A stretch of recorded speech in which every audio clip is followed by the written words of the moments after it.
안녕하세요. 당근대장입니다. 이제 마지막 4일차 과정인데요. 지름길을 찾는데 가장 강력한 도구는 무엇일까요? 라는 질문을 여러분들에게 3일차 했습니다. 과연 여러분들은 정답을 찾으셨나요? 정답은 바로 미분, 적분입니다. 이유는 세상 모든 움직임의 순간을 포착할 수 있는 방법이기 때문인데요. 사람들의 행동, 주식 차트, 각각의 사람들의 순간순간들을 포착해서 그것들이 행동으로 만들어지는 거죠. 여러분들과 제가 지금 이렇게 강의를 듣는 것도 행동의 어떤 시간을 가지고 행동에 대한 부분들이 합산되는 값이라고 할 수 있습니다. 그리고 주식 차트도 마찬가지죠. 각각의 1과 시와 분과 초를 기준으로 주식 차트는 지속적으로 변화를 합니다. 그것들을 쪼개고 쪼갠 것들을 미분이라고 할 수 있어요. 자, 미분이란 변화를 좁혀서 분리하는 것입니다. 그래서 아래 보이시는 그래프처럼 1일부터 5일까지의 시간 중에 300원, 500원, 1000원처럼 이렇게 가격이라는 부분이 있고 각각의 날에 이 가격에 대한 부분들이 미분돼서 이렇게 변화가 되는 거죠. 총 3,200원의 전체 매출 총액을 기준으로 여러분들은 변화 유발자인 시간을 예측하고 그 시간에 맞는 값들을 추정할 수 있는 부분들입니다. 사람의 키는 매일 똑같이 클까? 어떤 정보가 예측할 수 있는 값일까? 이거에 대한 정답은 바로 직전의 키, 그 정보값이 예측의 가장 정확한 값입니다. 시간의 간격을 좁히면 더 정확한 예측이 가능하겠죠. 여러분들 밑에 있는 그래프를 보시면 3세부터 17세까지에는 지속적으로 성장을 하지만 17세부터 50세까지는 성장이 멈춘 것을 볼 수 있습니다.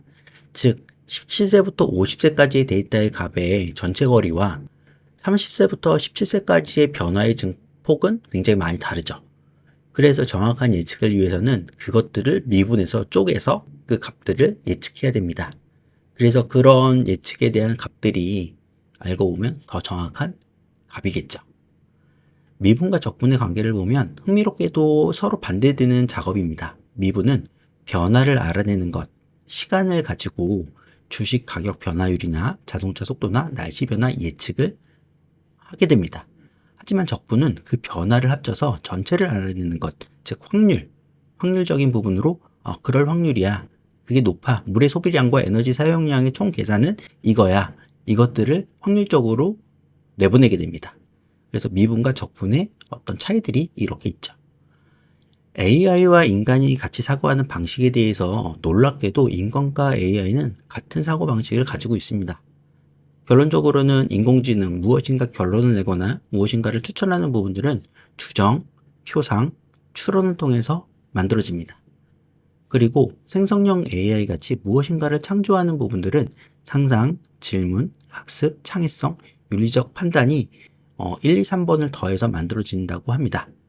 결론적으로 생성형 AI의 창의성은 소라와 챗GPT처럼 여러분들의 질문에 맞춰서 무엇인가에 대한 창의성 있는 결론들이 나오게 되죠. 이런 비정형적인 문제를 해결하기 위해서는 학습과 질문과 상상이 여러 가지 것들이 조합돼서 나오는 겁니다. 또는 윤리적인 판단도 인간과 동일하게 할 수 있죠. 여러분들이 비윤리적인 어떤 욕설을 하거나 비윤리적으로 어떤 개인에 대한 정보를 얻고자 한다면 비윤리 필터에 걸려서 생성형 AI는 답변할 수 없습니다라고 얘기를 합니다. 자, AI와 인간은 놀랍게도 통합 실행 모델입니다. 즉 인간의 도움 없이는 AI는 움직일 수 없고 AI도 마찬가지 인간의 도움을 많이 바라고 있습니다.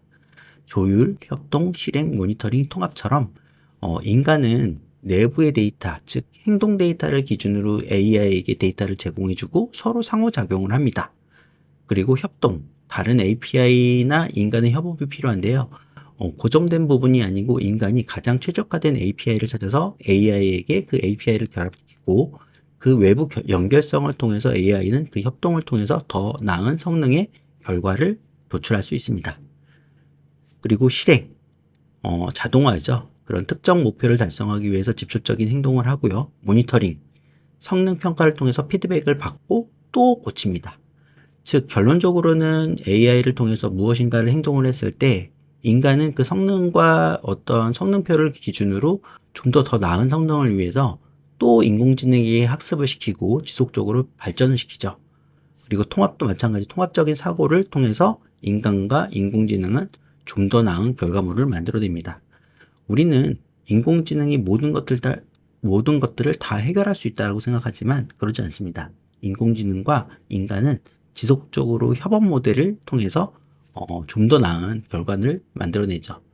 자, 쉽게 얘기하면 GPT도 1750억 개의 파라미터에서 3.5에서 세종대왕이 매복된 사건이 나왔죠. 하지만 지금 4 이상의 모델은 그런 부분들의 답변을 정확하게 그것은 정확한 정답이 아닙니다라고 얘기하죠. 즉 인간이 내세운 피드백에 따라서 인공지능은 학습을 하고 지금은 좀 더 정확하고 에러가 없고 성능이 높은 결과들을 나타내고 있는 것이죠. 추정에 대해서 우리 좀 이제 알아보죠. 추정은 데이터를 보고 패턴을 찾아내고 미래를 예측하는 과정입니다. 아래에 있는 이 결과들을 보면 날짜에 따라서 비 오는 날과 우산이 팔린 것들을 기준으로 보면 비 오는 날이 우산이 굉장히 많이 팔리는 것을 여러분들이 보실 수 있습니다. 결론적으로는 비 오는 날이 우산이 많이 팔리네라는 추정을 할 수 있는 거죠. 그리고 그 우산이 많이 팔리는 것을 예측해서 2월, 3월, 4월 비 오는 날에 우리는 우산을 팔게 됩니다. 우리가 이처럼 이전의 데이터의 조합들의 패턴을 기준으로 어떤 비즈니스 모델이나 AI에 대한 부분들에 대한 프로세스와 과정들을 예측하고 만들어낼 수 있는 거예요. 그래서 추정에 대한 부분들, 패턴을 찾아내는 것들도 여러분들이 굉장히 잘 해야 되는 분야이기도 합니다. 빼기를 하면 변화를 알 수 있다라는 부분들은 쉽게 얘기를 하면 그 차이와 변화는 밑에 좌측의 그래프를 보시면 좌측의 그 연산식을 보시면 1000을 기준으로 1,994가 있고 변화, 즉 1000과 1004 사이에는 플러스 4가 되고 1000과 994 사이에는 마이너스 6이 됩니다. 그리고 그거에 대한 부분들의 합산이 차이가 되는 것이죠. 그것을 기반으로 우측에 있는 것들을 보면 12시를 기반으로 11시와 4시의 차이를 합산하면 총 5시간의 변화가 있다는 것을 알 수 있습니다. 그래서 우리가 대부분 인공지능이라는 부분들은 이렇게 중앙값을 기준으로 그 차이를 기준으로 결과를 내는 부분도 알고 보면 패턴과 알고리즘이 될 수 있습니다. 대부분의 사람들이 11시부터 4시까지 11시, 12시, 1시, 2시, 3시, 4시 이렇게 손가락으로 세거나 이렇게 할 수도 있는데요. 알고 보면 다양한 결론을 찾을 수 있는 패턴과 방법들이 있다는 것을 알아두셨으면 좋겠습니다. 자, 제가 질문을 해보죠. 질문, 구조원이 물에 빠진 사람에게 가장 빨리 도착할 수 있는 길은, 즉 인공지능이 물에 빠진 사람을 통해서 어떤 길이 가장 빠르게 이 사람을 구할 수 있을까요? 라는 질문입니다. 여러분들은 1번과 2번 어떤 것들이 정답이라고 생각하나요? 여기에서의 다양한 데이터의 변이 요소들은 모래와 바다가 있고요. 모래사장에서 바다로 가는 중간에 가중치라는 부분이 존재합니다. 여러분들은 1번일까요? 2번일까요? 정답은 2번입니다. 우리는 모래사장을 통해서 가장 빠르게 달릴 수 있고요. 달리는 부분에서 수영을 하는 건 좀 더 느리겠죠. 그래서 이 길이 가장 빠르다라고 우리는 판단을 합니다. 우리는 여기에 대한 거리를 계산할 때 알고리즘이라는 것을 집어넣죠. 1번과 2번. 다양한 알고리즘이 있고 그 성능을 통해서 가장 빠른 길을 우리는 추정할 수 있고 결론을 내릴 수 있습니다. 즉 인간 세상에 있는 문제를 해결하는 방법이 인공지능에게도 동일하게 적용되는 것이죠. 지리산 반달곰 개체수를 추정하는 방법 한번 같이 해볼까요? 14km 내에 3일 동안 카메라에 나타난 반달곰의 개수를 기준으로 위치 추적기가 달린 반달곰 5마리와 위치 추적기가 달리지 않은 반달곰 12마리, 총 17마리의 개체수를 여러분들은 발견했습니다. 그러면 30km 내에서 반달곰의 개체수를 구한다면 14km의 면적과 30km의 면적의 증가율을 기준으로 4.59라는 값이 나왔고요. 그 4.59라는 값을 통해서 반달곰의 개체수, 즉 14km의 반달곰의 개체수 곱하기 4.5의 증가율을 더하면 78마리의 개체수라는 것을 추정할 수 있습니다. 즉 이처럼 데이터를 기준으로 더 확장된 패턴화에 대한 정보를 얻을 수 있는 것이죠. 즉 샘플 데이터만 있으면 확장된 추정이 가능하다는 것을 여러분들은 판단할 수 있습니다. 그런데 이 문제를 해결하는데 뭔가 같은 패턴이 있지 않았나요? 여러분들 이게 뭐라고 생각할까요? 결론은 수많은 데이터가 있더라도 한 개의 문제를 해결하는 데 초점을 맞추고 있습니다. 즉 인공지능은 다중의 문제를 해결하는 데는 익숙하지 않습니다. 이것들을 좀 더 쉽게 이해할 수 있도록 다음에 좀 더 이것들을 풀어보겠습니다. 우리는 특정 행동을 되풀이합니다. 이것은 생존을 위한 방어기지 때문인데요. 알고 보면 우리가 직장에서 집까지 가는 거리에 특정 행동들은 계속 되풀이되고 있죠. 우리는 가장 많이 이용하는 지하철을 수단을 이용하고 그 수단이 가장 경제적이고 시간적인 부분에서 합리적이라고 판단을 하죠. 즉 특정 행동이라는 부분들, 즉 인공지능이 해결해야 되는 부분들은 뭐예요? 시간, 그리고 힘, 이 두 가지에 대한 부분들의 가장 효율성을 판단을 하게 되겠죠. 그래서 AI도 특정 행동을 되풀이합니다. 우리가 사고하는 건 방법이에요. 가장 효율적인 방법. 그것을 상대방, 인공지능에게 컴퓨터의 언어로 알려줘야 됩니다. 컴퓨터의 언어는 뭐예요? 숫자겠죠. AI에게 우리가 교육시킨다는 건 불확실성을 교육시킨다고 볼 수 있습니다. 즉 인간 세상에서도 불확실성이 있듯이 인공지능 시대 이 세상에서도 불확실성을 가지고 확실성으로 만드는 과정이 필요합니다. 우리는 지속적으로 그 불확실성의 성능을 평가하고 완성도를 높여야 되죠.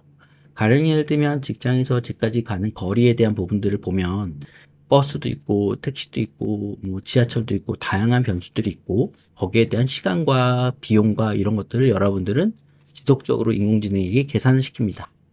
그리고 그 중에서 가장 성능이 높은 것들을 여러분들은 선택해서 지금 반복적으로 그것들을 행위하고 있을 겁니다. 자, 버스, 택시, 지하철, 이건 알고리즘입니다. 우리는 어떤 알고리즘을 선택했나요?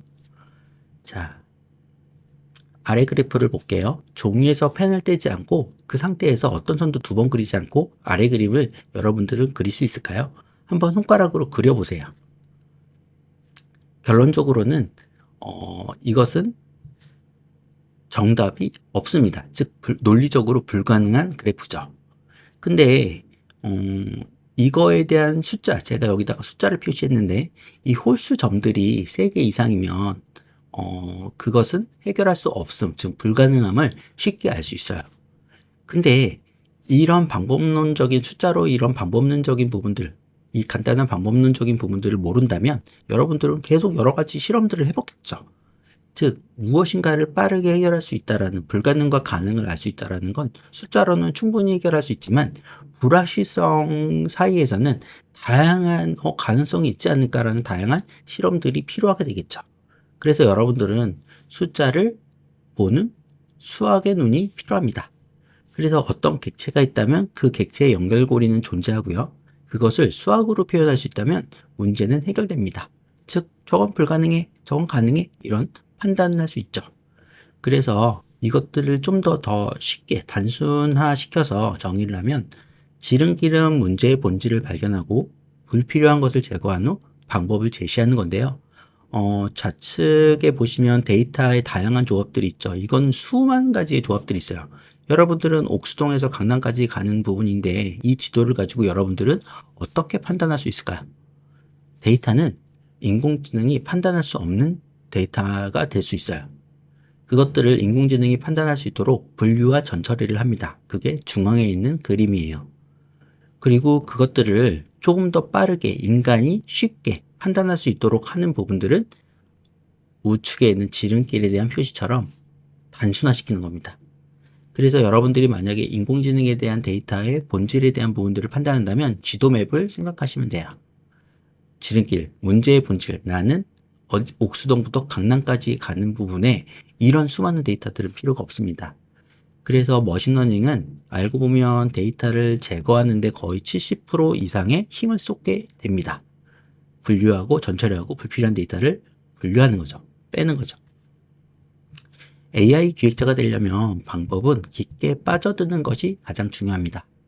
이 깊게 빠져드는 것이라는 부분들은 제가 제 채널에 원포인트 업이라는 영상을 올리는데요. 이 원포인트 업이라는 영상을 보시고 보신다면 제가 이 얘기가 무슨 얘기인지는 아실 거예요.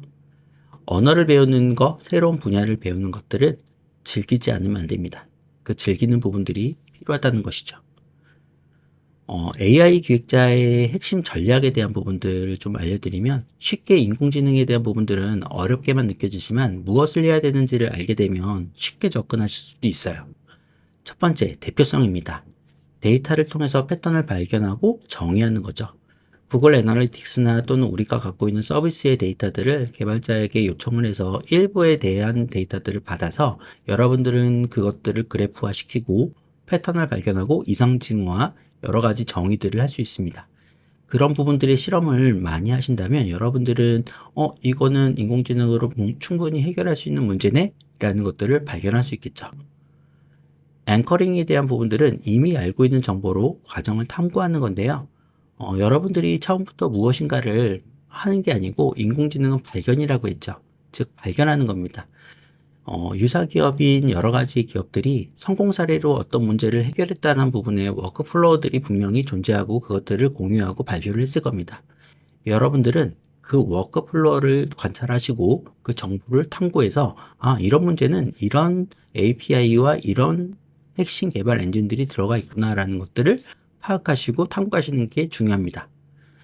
세상에는 어떤 새로움이라는 부분들은 거의 없다라고 보면 됩니다. 이미 존재하고 있는 것들을 발견하는 게 굉장히 중요합니다. 그리고 그 가용성이라는 부분들은 경험과 대중의 지식을 이용해서 알고리즘을 고민하는 건데요. 여러분들이 알고리즘을 고민하는 부분은 굉장히 어렵죠. 데이터 사이언스만 하는 거 아니에요? 라고 고민할 수도 있습니다. 하지만 여러분들 지금은 생성형 AI는 GPT가 있기 때문에, 그리고 GPT는 지금은 거의 수학의 박사급의 그 수학적인 시각과 지식을 갖고 있다라고 지금 성능평가에서 그렇게 나오고 있습니다. 결론적으로는 이제는 수학적인 부분들이나 알고리즘을 도출하기 위해서는 다양한 경험들을 대입해서 질문하면 됩니다. 거기에 대한 답변을 얻어서 그것들을 알고리즘으로 만들 수 있죠. 자, 여러분들 꼭 그런 부분들도 있지만 알고 보면 여러분들이 어떤 문제를 해결하는데 문제가 안 풀린다면 많은 부분의 서치를 통해서 방법들을 찾는 것도 되게 중요한 겁니다. 알고 보면 논문도 있고요. 그리고 뭐 유튜브 영상도 있고요. 또는 그 문제를 해결해 주고 있는 플랫폼도 있고요. 그리고 빅테크 기업들이 제공해 주는 API도 있고요. 이런 다양한 경우의 수가 있는데, 여러분들이 어떤 하나의 문제를 해결하는 부분에 고집해서 시간을 소비한다면 굉장히 기업의 경쟁력을 떨어뜨리는 일이 될 겁니다. 우리는 지금 시대는 POC를 통해서 3개월 안에 어떤 프로젝트의 결과를 내는 부분들이 굉장히 만연해 있습니다. 즉 3개월 안에 프로젝트가 하나가 완성되고 가치 증명이 돼서 그것들이 프로젝트를 진행하지 말 건지를 빠르게 판단하는 시대인 것이죠. 여러분들이 어떤 프로젝트를 진행했을 때 지금 몇 개월이 걸리시나요? 결론적으로 이제는 생성형 AI를 통해서 자동화된 그런 코딩과 그리고 다양한 API를 이용해서 빠르게 개념 가치 증명을 할 수 있습니다. 이제는 비용보다 속도전입니다. 누가 빨리 이 AI를 도입해서 빠르게 비즈니스 가치를 창출하느냐, 이게 중요하고요. 그래서 많은 기업들이 이제는 AI 기획자들을 찾아 나서고 있고, AI 기획자는 결론적으로는 데이터 사이언스와 데이터 애널리틱스와 같이 비즈니스 도메인을 이해하고 고객의 문제, 그리고 우리 비즈니스의 통찰력, 그리고 사회 전반에 대한 문제들을 결합을 시켜서 인공지능을 어떤 인공지능에 대한 서비스들이 사회적으로 사람들이 그것을 좋아할까, 그리고 속도를 줄일 수 있고 지름길을 찾아줄 수 있을까를 설계하고 방향을 찾는 역할들을 이제는 AI 기획자가 합니다. 그리고 기업은 2024년부터 2025년까지 많은 기업들이 인공지능에 대한 프로젝트를 진행하고 있는 것으로 알 수 있습니다. 자, 결론적으로 얘기하면 통계학 가지고는 어떤 인공지능을 통한 어떤 문제를 해결하는 부분에 비즈니스에 대한 가치를 만들 수는 없습니다. 즉, 시장을 바라보는 부분의 프로젝트를 리드하는 부분에서 AI 기획자의 역할이 굉장히 중요한 역할을 하고 있습니다. 자, 우리 앱과 플랫폼에 대한 부분들을 볼까요? 앱과 플랫폼에 대한 부분들은 PM이라는 사람들이 존재하고, PM이라는 사람들은 시장의 변화, 고객의 니즈, 고객의 소리, VOC, 여러 가지 통찰력, 사회 전반의 가치, 그리고 우리만의 가치, 이런 것들을 정의하고 발견해서 그 가치에 대한 부분들을 플랫폼에 대한 설계 도면을 통해서 개발자와 디자이너와 기획자와 퍼블리셔와 인공지능 모델러들과 협업해서 프로젝트를 만들죠. 자, 이것을 정의하는 부분들이 굉장히 필요한데, 이것은 데이터 가지고는 해결할 수는 없겠죠. 즉, 비즈니스 로직에 대한 이해와 사회 전반에 대한 가치와 통찰력이 굉장히 필요한 직무이기도 합니다. AI 기획자의 마지막 조언인데요. 지름길이 없다는 것을 알아차리는 것도 중요하다고 생각합니다. 경험적으로는 어떤 문제를 해결하려고 할 때, 이거는 인공지능이 모든 것들을 해결할 수 있지 않을까라는 생각을 하기도 하는데요. 절대 그럴 수 없습니다. 즉, 인공지능은, 도움을 줄 수도 있지만 그것을 인간의 도움 없이는 해결이 안 되는 경우도 있습니다. 즉, 지름길이 없다면 인간이 개입을 해서 그것들을 만들어내는 역할도 중요하죠. 경험적으로는 만약에 그 문제가 해결하지 않는다고 해서 시간을 소비하는 것보다 플랫폼, API, 그리고 다른 경우의 수의 논리적인 부분들을 찾아서 다른 대안을 찾는 것도 알고 보면 좋은 방법이기도 합니다. 어쨌든 우리는 가고자 하는 부분에 골은 분명히 있는 거고요. 확증 편향적으로 이 방법밖에 없어라고 사고하면 절대 금물입니다. 우리는 세상에는 다양한 인재가 있고 다양한 플랫폼이 있고 다양한 기업이 있습니다.